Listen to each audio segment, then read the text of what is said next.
সংকল্প আমি ভাৰতীয় নাগৰিকসকলে গণতন্ত্ৰৰ প্ৰতি বিশ্বাস ৰাখি সংকল্প গ্ৰহণ কৰোঁ যে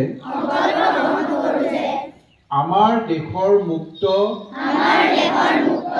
নিকা আৰু শান্তিপূৰ্ণ নিৰ্বাচনৰ মৰ্যাদা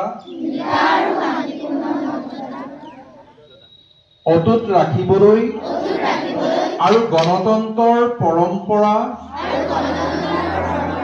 উত্তৰণ ঘটাবলৈ প্ৰত্যেক নিৰ্বাচনতে ধৰ্ম জাতি বৰ্ণ সম্প্ৰদায় ভাষা বা প্ৰলোভনৰ বশৱৰ্তী নোহোৱাকৈ নিৰ্ভয়ে ভোটদান কৰিম। ধন্যবাদ।